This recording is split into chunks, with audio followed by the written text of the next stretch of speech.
고대만큼 이제 긴 역사를 가진 게 또 있습니다. 축구부예요. 고대 축구부의 역사가 어마어마합니다. 고대 축구부와 연대 축구부가 같이 이제 거의 시작을 같이 해서 20년대부터 고연전. 최초로 고연전 우승기를 영구 보관할 수 있도록. 차범근 감독을 빼놓을 수가 없을 것 그쵸, 같습니다. 스카웃 경쟁이 있었습니다. 럭비팀을 보내가지고 찍혀라. 진짜로? 차범근을 찍혀라. 아 진짜? 보디가드. 교호 기억나십니까? 아 그럼요. 민족의 아리아가 나오면서 그 후에는 경쟁이 안 돼. 너무 좋아. 각인되는 거. 각인되는 거. 걔 어떤 무리에 속하는 걸 싫어하지. 속이런 박사님께서 각인을 피할 수는 없어. 각인이라는 말씀을. 삼성에서 고대를 탐낸다. 고대와 성균관대를 합쳐가지고. 교수님 맞습니까? 저도 정확하게 잘 모르겠습니다.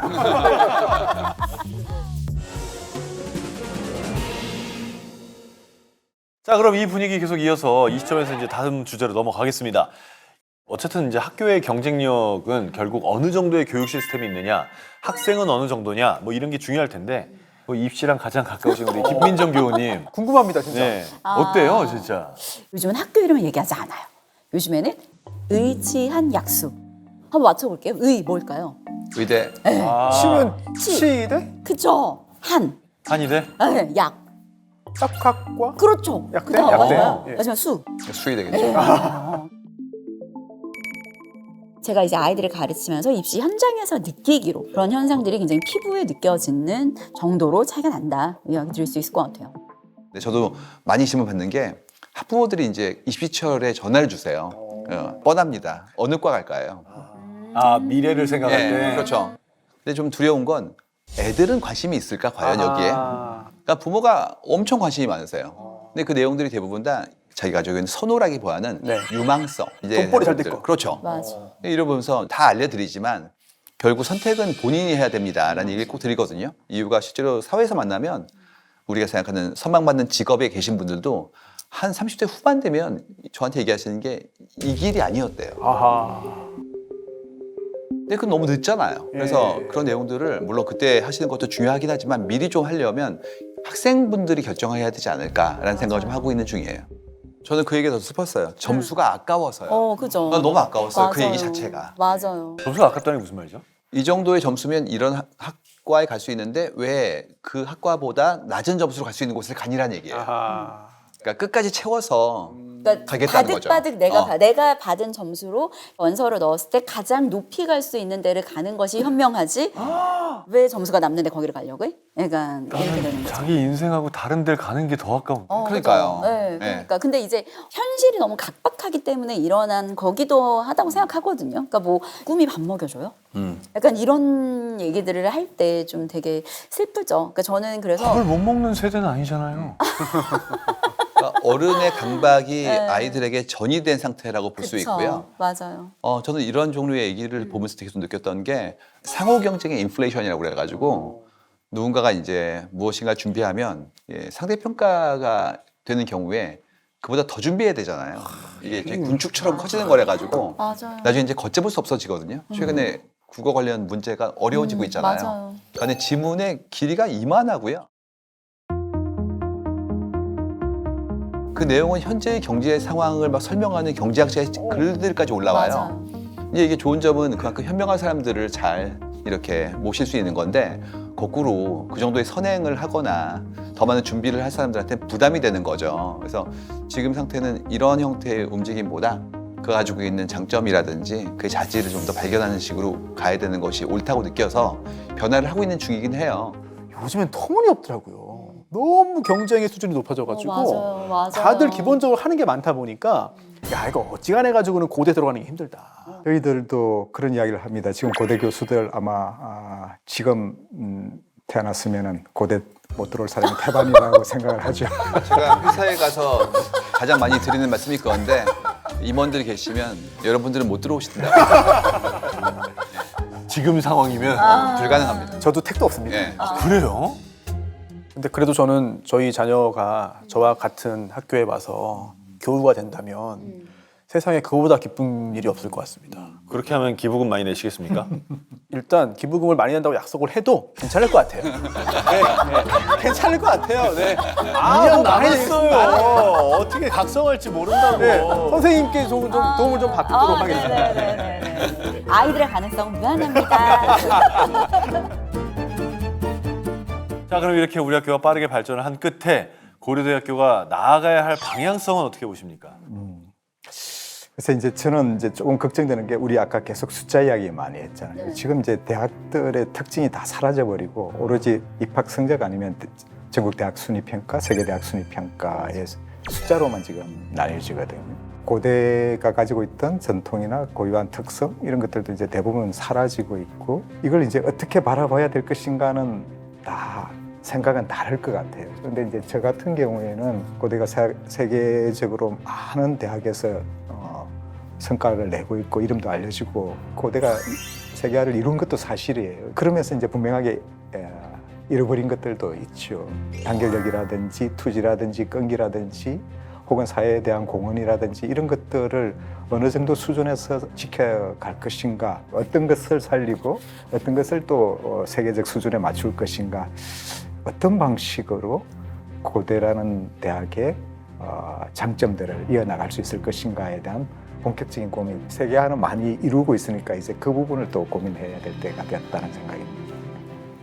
그러니까 지금 고민이 그거인 것 같아요. 특히 한국 같은 경우에는 계속 한 학교에서 공부하는 것이 일종의 관례처럼 돼 있었단 말이에요. 저도 똑같이 계속해서 대학원까지 여기서 했었으니까.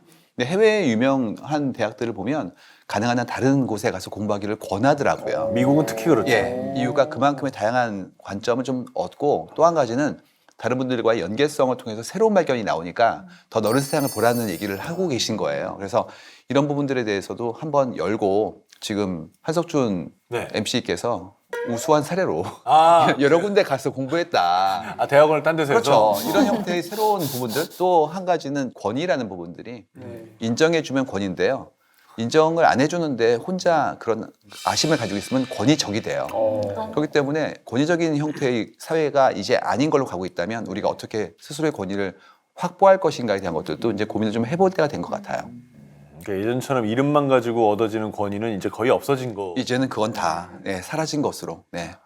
내가 단순하게 입학 성적 혹은 다른 사람들로부터의 부러움을 가진 대학에 들어와서 어떻게 우리 사회에서 나는 존재할 것인가에 대한 이런 고민은 여전히 이제 저는 가치가 있다고 생각하거든요.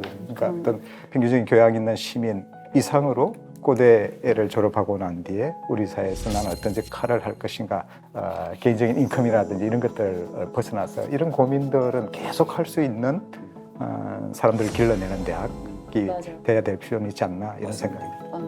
너무 맞습니다. 근데 지금 제가 바라보고 있는 세상 속의 변화 중에 하나가 뭐냐면 직업이 많이 바뀔 것 같아요. 지금 직업을 아직 가지기 전 분들은 지금부터 준비하면 돼요. 근데 그렇지 않으면 갑자기 AI가 오거나 로봇이 오는 순간부터 본인이 하던 직업들이 위험해지거든요. 저희 업계가 위험합니다. 네네. 지금 거의 모든 분야가 다 그래요. 그래서 이러면서 느낀 게 뭐냐면 평생 교육이 뜨겠구나. 이제 지금까지는 사회 나가기 전까지 튼실히 준비하는 쪽에 주로 이제 많이 우리의 자원이 들어갔는데 이젠 그렇지 않고 전직 할 수도 있고 새롭게 본인의 어떤 학문에 대한 열정을 불태울 수도 있고 평생 동안 공부하는 사람들한테 뭔가를 줘야 되는 상황이 된 거예요. 대학들은 그쪽으로 가야 되지 않을까에 대한 생각을 바라보고 있는 중입니다. 새로운 직업 전선에 뛰어들 수 있는 교육. 이 형태는 소위 학위라고 말하는 어떤 그런 졸업장으로 나오지 않겠네요. 그렇습니다. 이건 정말로 능력이에요. 그러니까 이제 신입사원분들은 어려워졌어요. 이유가 그렇죠. 업무를 해야 되니까. 그렇죠. 그래서 이제 학위가 아니라 그의 능력을 어떻게 배양시킬 것인가가 교육기관에 굉장히 중요한 역량으로 올라가게 될 것 같아요. 최근에 해외 많은 유명 대학의 학생들이 졸업을 안 해요. 그냥 들어가서 친구들과 만나고 많은 경험을 얻은 다음에 바로 창업해가지고 엄청난 결과를 내는 일이 벌어지고 있거든요. 네. 그래서 지금 해야 될 일은 뭐냐면 평생 동안 그 근기 있게 새롭게 배우고 그만큼은 돌릴 수 있는 어떤 나의 마음을 만드는 작업들을 도와줘야 될 것 같다라는 맞아요. 생각이 듭니다. 맞아요. 이거 맞닥뜨리고 있는 건 우리 김민정 교우시겠네요. 네. 이 현실을 그렇죠. 어떻게 보세요? 네. 힘들어지겠다? 단순하게. 근데 그런 면에서 저는 능력을 키워주는 데 있어서 고대생들에게 사회가 바라보는 이미지가 있잖아요. 일단 조직 생활 잘할 거다. 네. 근데 그 조직 생활 잘할 거다가 지나간 세월에서의 의미는 상명하복의 조직을 잘 따른다라는 네네네네. 의미예요. 권위적인 상태에서. 그렇죠. 네. 왜냐면 우리 학교가 그런 모양이었으니까. 근데 그게 앞으로의 미래에 다가오는 조직 사회에서는 그다지 좋은 형태는 아니라고 보는 거죠. 맞습니다. 근데 조직에 잘 적응한다라는 건 굉장히 좋은 이미지이긴 하니까. 그럼 앞으로 다가올 미래의 조직에 잘 적응하는 인재는 어떤 능력이 필요하냐? 저는 두 가지라고 보는데 하나가 소통 능력이고 하나가 맞아요. 솔루션 능력이라고 봐요. 어, 그 언젠가 애플 부사장이 그 버클리 나온 사람인데 그 사람이 버클리에서 강연하는 걸 보는데 소통을 해야 된다, 커뮤니케이션을 공부해야 된다고 얘기를 하는 거예요. 그래서 학생이 왜 그러냐 그랬더니 내가 어렸을 때는 프로그램 혼자 개발했다. 근데 지금 아무것도 혼자 하지 않는다. 최소 10개 조직이 붙어서 한다. 그런데 옆 조직하고 우리 조직하고 소통이 안 되고 내가 할 수 있는 거, 할 수 없는 거, 안 되는 거, 어려운 거 이거를 정확하게 표현할 수 없으면 그러면 너는 아무것도 못하는 사람이 되는 거다라는 얘기를 했는데 제가 거기서 굉장히 충격을 받았거든요. Software engineering is completely a team sport. Building things at scale is about building things with lots of people, and not just other software engineers building things with. 올해가 이제 120주년이잖아요. 1905년부터 시작해서 120주년을 맞아서 고대가 넥스트 인텔리전스라는 이름을 내걸었습니다. 이것도 새로운 변화 아닙니까? 굉장한 수준의 어떤 그런 각성을 하신 거라고 봐요. 왜냐면 각성이다. 지금 지능이라는 이슈 때문에 지금 거의 모든 곳이 난리도 아니잖아요. 그래가지고 AI. 뭐 아티피셜이 나오니까 그 인텔리전스가 사람만의 고유한 것인가에 대한 게 나왔죠. 그럼 그 다음에 나오는 건 뭐냐면 교육을 받아야 돼. 이제 이게 나오기 시작합니다. 장기간 동안의 교육을 많이 받고 그때 쌓아진 지혜로 이제 우애를 얻는 거죠. 근데 이제는 그 장기간 동안 쌓을 필요 없는데? 라든지 그렇게 쌓은 것보다 더 나은 게 나오는데 그러면 그 오랫동안의 시간과 노력을 들일 것인가에 대해서 이제 궁금해할 수밖에 없잖아요. 그렇죠. 그러니까 이제 그 다음을 고민하신 게 아닐까 싶으니 적절한 타이밍인 것 같아요. 그래서 넥스트 인텔리전스다. 어쨌든 정말 멋진 워딩인 건 분명한 것 같고 멋진 워딩을 먼저 잡았다는 거에 대해서도 잘 잡았다. 잘했네요. 시점이라든지 큰 웅지가 그 일단 열어놓은 거라서 뭔지 모르겠지만 일단 넥스트라는 거니까. 그러니까. 저는 고대가 굉장히 고마운 존재입니다. 왜냐하면 제가 가진 능력보다 훨씬 더 잘 좀 발현하고 그로 인해서 또 여러 가지 성과를 낼 수 있게 만들어준 것 같아요. 그래서 항상 고마운 마음을 갖고 있고 고대가 더 잘 되면 좋잖아요. 그리고 또 더 잘 될수록 또 교우들도 역시 또 여러 가지 성과를 더 낸다는 얘기니까 좋은데 그러다 보니까 어떤 부정적인 측면에서의 어떤 집단주의보다도 또 지금 말씀해주신 좀 긍정적이고 또 발전적인 측면에서의 어떤 고대의 학풍 이런 것들을 좀 더 발전시켜가지고 계속해서 더 강하게 만들면 좋지 않을까라는 생각이 들어서 이런 전통들이 조금 뭐 시대착오적이라기보다는 얼마든지 지금 상황에 맞게 적응시키고 또 발전시키고 더 좋은 쪽으로 학생들에게 돌려줄 수 있을 것 같아요. 뭐 그런 뭐 부분들 교수님께서 열심히 잘 해주시기를 부탁드리겠습니다. 열심히 하겠습니다. 요즘 저는 진짜 학교 좋아하거든요. 저는 애들한테도 내가 너무 즐거웠으니까 너도 너무 즐거웠으면 좋겠어 라고 이야기를 하거든요. 저는 아직도 저 멀리서 막 엘리제가 들리면 가끔 피가 거꾸로 솟는 느낌이 들어요. 막 심장이 막 뜨거워지면서. 근데 사실 저희 나이에도 그러는 건 쉽지 않잖아요. 그러니까 저희 후배들도 그리고 그 뒤에 뭐 저희 제자들, 아이들도 약간 그 아이들이 제 나이가 됐을 때에도 약간 학교를 떠올리면서 울컥하고 뜨거운 마음이 생길 수 있는 공간이 되었으면 저는 사실 좋겠어요. 오늘 이렇게 열띤 토론에 참여해주신 네 분의 교우님들 정말 감사합니다. 자, 지금까지 고려대학교 개교 120주년 기념으로 나눠본 클래스 높은 고려대 이야기 고대하는 클래스였습니다. 고맙습니다. 감사합니다. 감사합니다.